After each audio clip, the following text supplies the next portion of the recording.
Friends, இன்றைக்கி நம்ம வந்து பட்டர் பீன்ஸ் உருளைக்கிழங்கு வச்சு ஒரு ஃப்ரை பார்க்க போகிறோம். இப்போ அதுக்கு தேவையான ஐட்டம்ஸ் எல்லாம் ஒன்றா காமிச்சிடுறேன். நான் வந்து பட்டர் பீன்ஸ் வந்து ஒரு கப் எடுத்திருக்கேன். உருளைக்கிழங்கு 2 எடுத்து இந்த மாதிரி கட் பண்ணி வச்சுருக்கேன். ஒரு பெரிய சைஸ் தக்காளியை சின்ன சின்னதாக கட் பண்ணி வச்சுருக்கேன். 100 கிராம் சின்ன வெங்காயத்தை கட் பண்ணி வச்சுருக்கேன். தாளிப்புக்கு பெருஞ்சீரகத்தையும் 3 கிராம்பு எடுத்திருக்கேன். தாளிப்பு கொத்தமல்லி கருவேப்பிலை எடுத்திருக்கேன். இப்போ இந்த தேங்காய் விலை தான் நான் அரைச்சி எடுத்துகிட்டு வந்து வச்சுருக்கேன். இதில் என்னென்ன சேர்த்துருக்கேன்னா, ஒரு பத்து தேங்காய், கொஞ்சோண்டு சோம்பு, கொஞ்சோண்டு சீரகம், கொஞ்சமாக கசகசா சேர்த்து நல்லா வலுவலுன்னு மையாக அரைச்சி எடுத்து வச்சுருக்கேன். இப்போ வாங்க எப்படி செய்யுதுன்னு பார்த்துடலாம். இப்போ இதை வந்து தண்ணியில் வேக வைக்கணும். அதுக்கு தேவையான அளவு தண்ணி ஊற்றிக்கலாம்.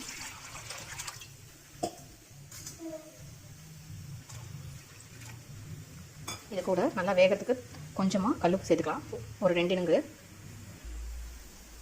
கல்லுப்பு சேர்த்துக்கலாம். இப்போ இதை நல்லா வேக வச்சு வடிகட்டி எடுத்து வச்சுக்கலாம். நல்லா வேகட்டும். வெந்ததுக்கப்புறம் எப்படி இருக்குன்றதை காமிக்கிறேன். பொடி ஐட்டமெல்லாம் வறுவல் செய்யும் போதே எப்படி காமிக்கிறேன், எந்த அளவு போடணும்னு.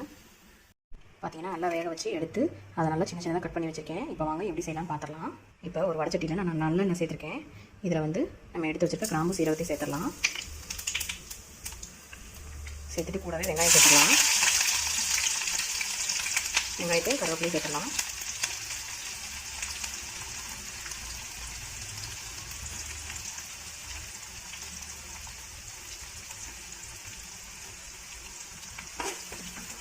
நல்லா வதக்கி விட்டுக்கலாம்.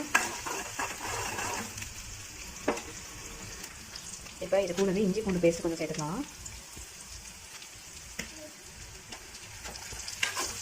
இதையும் பச்சை வாசம் போகிற அளவுக்கு நல்லா வதக்கி விட்டுக்கலாம்.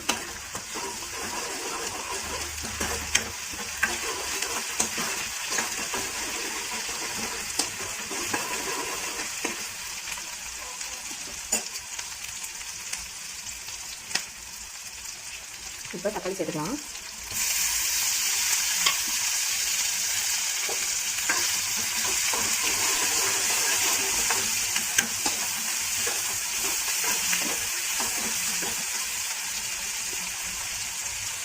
தக்காளி நல்லா மையாக வதங்கிடுச்சு. இப்போ இது கூடவே உப்பு சேர்த்துக்கலாம்.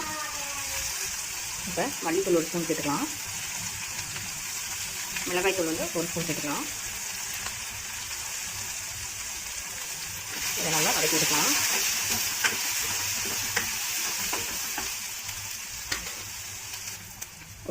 ஒரு பிஞ்ச் மஞ்சள் சேர்த்துக்கலாம்.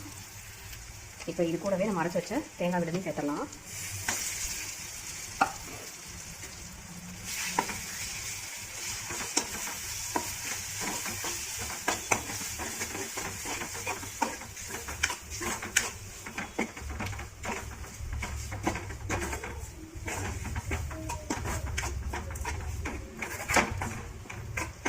இப்போ கொஞ்சமாக தண்ணி சேர்த்துக்கலாம்.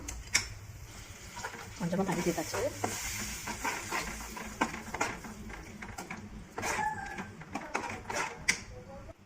இப்போ இது கூடவே நம்ம எடுத்து வச்சுட்டு பட்டர் பீன்ஸையும் உருளைக்கிழங்கையும் சேர்த்துடலாம்.